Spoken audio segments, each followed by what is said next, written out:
Hey, what's going on, everybody? This is Tyrone back with Tech Life.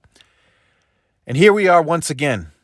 Verizon is set to raise pricing again. So if you guys saw the video yesterday, I wanted to give you guys some further commentary in this part two video, if you will.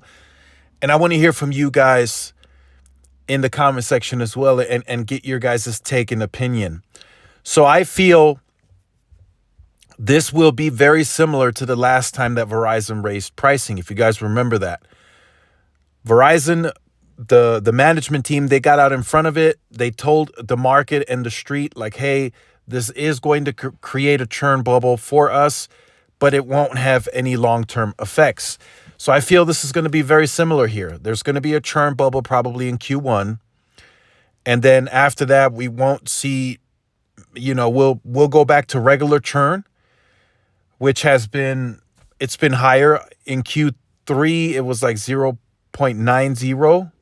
So their churn has been higher even before this next round of price increases. So the Verizon business it's right now, just as a comparison, T-Mobile is judged on growth. They need to grow, and that's how they're judged by the stock, by the street. Verizon is judged on something different. They're not judged on growth. They're judged on profits, margins, service revenue. And if they can't get new customers in the door, the only way to increase and improve that, if people aren't going to the higher end plans or the newer, more pricier plans, you have to push a higher price onto the legacy plans. That's that's what they call using the price lever. And Verizon is using that, on a yearly basis. So this is interesting, right? The competition looks at this. I know a lot of you are anticipating everyone to raise pricing across the board. That includes AT&T and T-Mobile at some point. But at some point, you have to look at it competitively, right? If you're T-Mobile, you look at this competitively and you say, hey, if I don't raise price and Verizon keeps raising price, I can take their customers. So if I'm T-Mobile, I do this very smartly. I look at, hey, I have the Go 5G Plus and I got the Go 5G Next. If I can get the Verizon customer, which is a more premium, higher end customer, if I can get them to join me, I can get them on the higher end plans, which make me more money anyway. So I think that's how T-Mobile needs to look at it. If T-Mobile goes and they raise price, we saw what happened with that, right? When they did the forced migration, the T-Mobile base is the most price sensitive in the entire industry.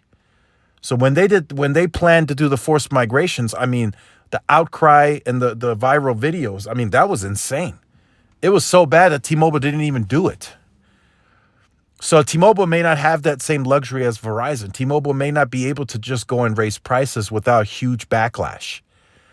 With Verizon, their base is not as price sensitive, so people will pay the price for that network. And don't get me wrong, it hasn't helped Verizon at all. People are leaving Verizon and they aren't joining them. So if this does come to fruition, right? We know Verizon is doing it. And, maybe AT&T and T-Mobile do it as well. If that happens, prepaid and MVNOs are going to start looking more attractive. They're already more attractive now, but they're going to look way more attractive in the future if the carriers continue inching up in price. So for this video, how does this next round of price increases affect Verizon? Like I mentioned, it's going to create a churn bubble on both. I feel on both business and consumer, they're going to do both. That's going to get people to leave. And that means the industry overall, the switching pool, T-Mobile feeds from that, AT&T too. But T-Mobile, they are still by large the growth story. So T-Mobile feeds from that the most. They want the Verizon customer. It's a higher end customer versus the customer base that they support today. And T-Mobile feels that their network is ready for that primetime customer. They've built it for the last 3 years going on 4. 2.5 is scaled. T-Mobile's like, we're ready. And Verizon's like, I'm going to keep giving them. So Verizon is focused on service revenue, margins, free cash flow. That's what Verizon is focused on. And they are willing to shed customers in order to achieve their goals. So the premium play here is in full effect. That has not gone anywhere. We talked about this in 2022. We talked about this in 21. We're talking about it in 23, and we'll continue to talk about it in 2024. Verizon is positioning themselves to be a premium carrier. So if you're not willing, and I know they won't say this publicly because they are advertising an entry level price point on some of their marketing, but if you are not willing to pay the Verizon pricing, the higher end pricing, Verizon is okay with you going somewhere else. They're okay with you going to cable. They're okay with you going to T-Mobile because it's out of their control. Once they implement these types of moves and make these types of price changes, there is no guarantee where their customer will end up. Do they want them on cable? Sure, because they get kickback from that. If they go to some of the cable MVNOs that Verizon is partnered with on the network, they get some money off of that customer. So, of course, they want them to go to cable. But, like I said, competition is stiff. So, once that customer leaves your base, you don't know where they will end up. You have no control over that. So, whether they end up with AT&T, T-Mobile, cable, Mint Mobile, who knows? And that's why I find these moves so interesting, because if that customer leaves Verizon, they don't seem to care, but also they don't have any control over where that customer ends up. So I feel that's a big problem. And it's going to be a long time before they can get that customer back. So the legacy customer, that's a tough one to really get on board with, because they've probably been with Verizon for a long time. And now that customer might consider a pricing change, right, to go to a lower end unlimited plan. If you are going to force the legacy customer out of the legacy plan, and that is a high probability of that happening with these price increases, right? So you force them onto a new plan, and then they might not take your higher end plan anymore. They might go to a lower end option to save some money because you keep raising price, or they might end up leaving altogether. And that's the possibility that Verizon leaves open because of the moves that they're making. So we will see how this plays out.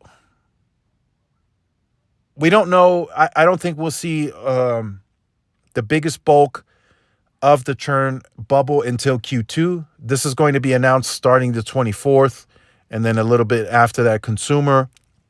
So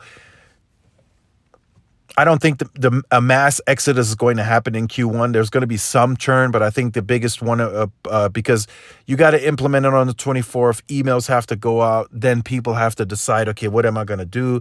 That's going to take a little time, right? It's not going to all happen in one day. Like, oh, snap, it's here. Boom, I'm going to leave now. That gradually happens.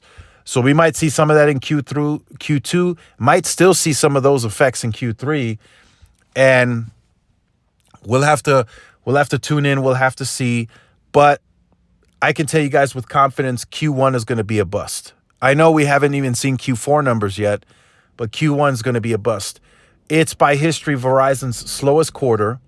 And in that quarter that's already slow by history, they're introducing another price increase. Yeah, they're going to lose 200,000 to 300,000 customers in that quarter.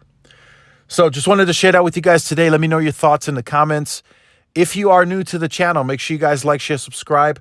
Also follow my social media outlets. This is Tyrone with Tech Life, and I will see y'all in the next one. Peace.